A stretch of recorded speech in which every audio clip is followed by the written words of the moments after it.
Welcome to the deep dive. So, if you're a new entrepreneur, you've probably felt it, right? That whiplash from all the social media Oh, advice. yeah. One guru says, you must do And this. the next one says, no, no, that's a secret.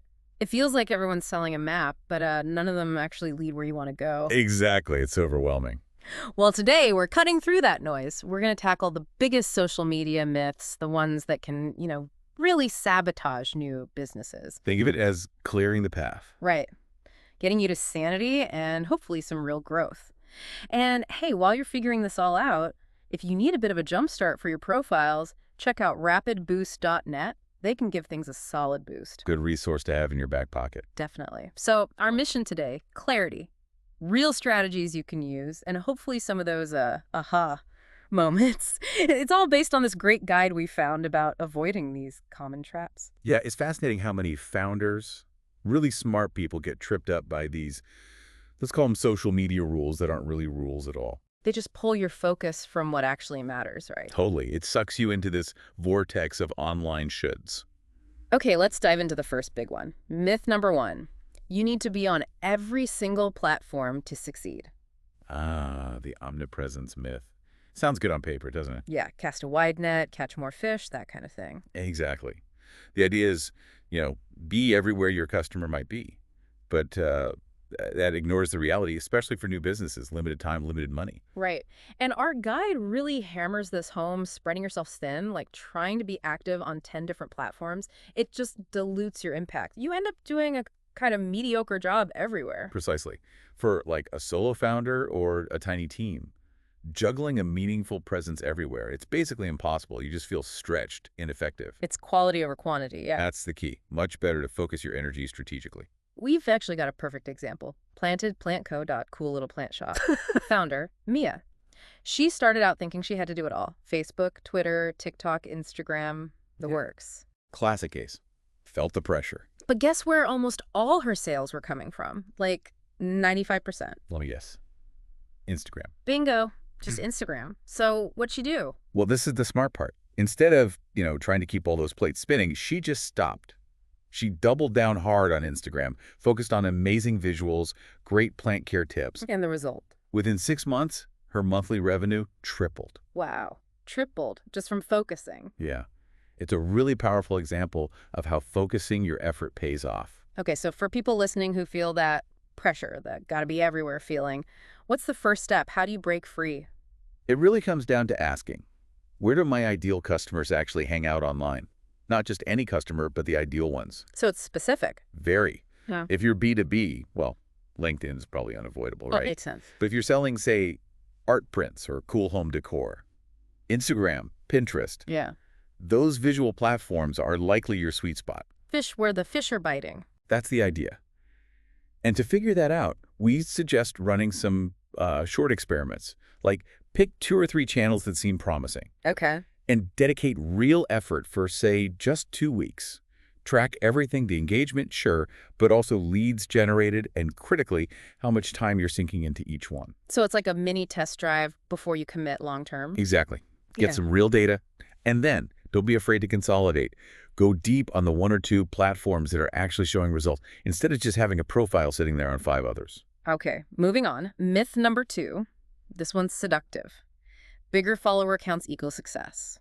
Ah, the vanity metric trap. A little number ticking up feels good, doesn't it? Oh yeah, feels like you're winning, like validation. We just naturally equate it with influence, with business success, but it's often misleading. And the guide really pushes back on this, saying real impact isn't about the number of followers, but the connection with the right followers. Such a crucial distinction. I mean, ask yourself, would you rather have 25,000 followers who just scroll past everything?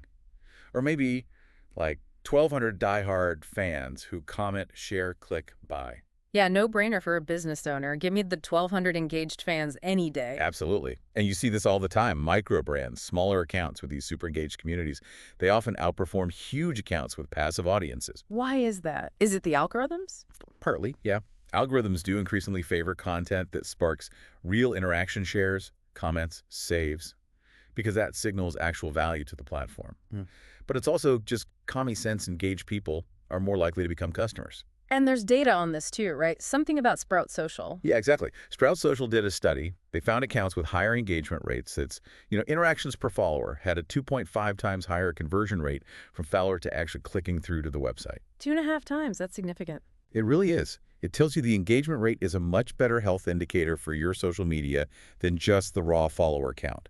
It shows your content is actually hitting the mark, prompting action. So how do entrepreneurs actually build that engagement? What are the practical things? It's about actively nurturing that community. It means actually replying to comments thoughtfully, asking questions to get people talking. Not just broadcasting. Exactly. Maybe spotlighting your fans sometimes, making it feel like a real two-way street. Building relationships, not just collecting followers. That's the core of it. And prioritize creating genuinely valuable content. Stuff that sparks conversation because it helps someone or entertains them or solves a problem they have. Don't just post a post. And when it comes to measuring, we need to look beyond the follower count. Absolutely. Track your engagement rate, likes, comments, shares relative to followers. Track website clicks coming from social. And ultimately, track the sales. Those are the numbers that really show if your social strategy is working. Okay, myth number 3. And I think this one's going to make a lot of people breathe a sigh of relief. You must post every single day or you'll get left behind. Ugh, the content treadmill myth. It leads straight to burnout, doesn't it? Totally. And this fear that if you miss a day, the algorithm gods will punish you and you'll become invisible. It's a pervasive fear. But the guide suggests, and experience bears this out, that algorithms actually favor something different. It's not just daily posting. What is it then? It's much more about consistency and, again, the value of what you're posting. Platforms reward regular schedules, sure, but whether that's twice a week or 3 times a day, the key is consistency and content that genuinely resonates. So quality and a reliable schedule matter more than just brute force daily posting. Precisely. We have a great example, Gerald, a freelance web designer. He was caught in that daily posting frenzy, stressed out. I bet. So he switched. He started posting really thoughtful, helpful stuff on LinkedIn, but only 2 or 3 times a week. And what happened? Did his reach tank? Quite the opposite. His content reach actually doubled. And even better, his high-quality inbound leads tripled in the next quarter. Wow. So less really was more for him.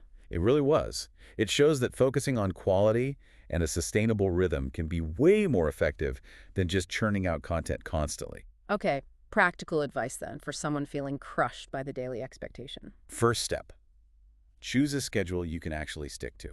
Long term, be honest with yourself. Sustainability first. Absolutely. Better to nail 2 great posts a week, every week, than aim for daily, burn out in 3 weeks, and then post sporadically. Inconsistency is worse than lower frequency. Got it. And the content itself. Prioritize value, always. Before hitting publish, ask, is this genuinely helpful, inspiring, authentic? Does it solve a problem? Focus on making content that matters to your audience, not just filling a slot. And what about those weeks when things just get crazy busy? That's where batching comes in. The guide mentions this too. Batch, create, and schedule content ahead of time. Like dedicating a block of time to create a week's worth? Exactly. It's a lifesaver. It ensures you stay consistent even when you're juggling a million other things in the business. Okay, myth number 4. Paid ads are the only way to grow fast. This one feels kind of scary, especially with ad costs going up. Yeah, it's definitely true that paid social has gotten more expensive. You hear about Meta CPMs, cost per 1,000 impressions, climbing like 24% between 2022 and 2024. Ouch. So it's understandable why people might feel like, ugh, organic reach is dead, I have to pay. But the guide says, not so fast. Right, organic reach isn't dead, it's just different, more sophisticated maybe. You can't just post anything and expect reach. So what does work organically now? High-quality content still wins. Stuff that genuinely helps people, sparks conversation, invites participation, content that solves problems. It still has tremendous power to gain traction, build loyalty. Maybe going viral is rare, but building trust, authority, and driving sales organically, still very possible. And we have the Cupcake Cartel example here. Pretty sweet success story. Yeah, fantastic one. Direct-to-consumer business, hitting $30Ks a month in orders. And how? Mostly through organic Instagram reels, encouraging customer photos, user-generated content, and using smart local hashtags. So they built a strong organic foundation first. Exactly. Paid ads came later for them, more like an accelerator, pouring fuel on what was already working organically. They didn't start with ads as the main engine. So it's not really an either paid versus organic. Definitely not. They should work together. Think of paid ads strategically. Clearly so. Well, use them for retargeting people who've already visited your site. Or boost your best performing organic posts to reach more of the right people. Announce big launches or sales. Amplify what's already proven. So test organically, find what works, then put money behind it. That's a really smart way to approach it. Validate organically first before investing big ad dollars. And always remember that strong organic foundation, the great content, the community that provides lasting value, that ads alone just can't buy. Right. Okay, myth 5 takes us to automation.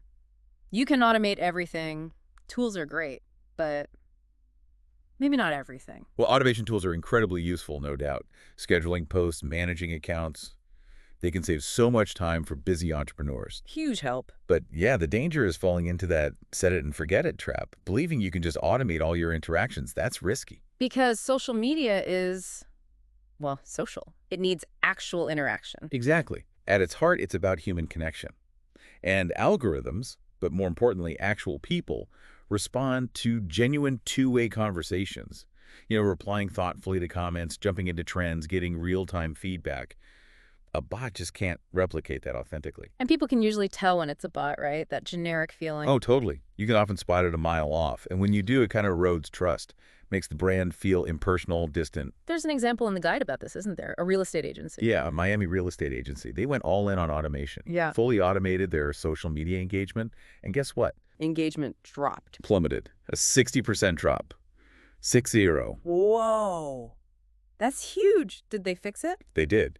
They realized their mistake, pivoted back, started doing more live interaction, engaging personally, answering questions, joining local chats. Engagement recovered, and they actually saw a 30% increase in direct inquiries after they brought the human touch back. It really shows you can't fake genuine connection. You really can. So what's the balance then? How do you use automation smartly without losing that human element? It's about using automation strategically. Schedule your core content to stay consistent, sure. Free up time. But then you have to intentionally carve out time for real interaction. Like setting aside time each day. Yeah, maybe 15, 30 minutes a day or dedicated blocks each week. Time specifically for replying to DMs thoughtfully, joining relevant discussions in your niche, commenting meaningfully on other people's posts. Show up as a human. Show the personality behind the logo. Precisely. Automation is a tool to support the strategy, not replace the core human connection.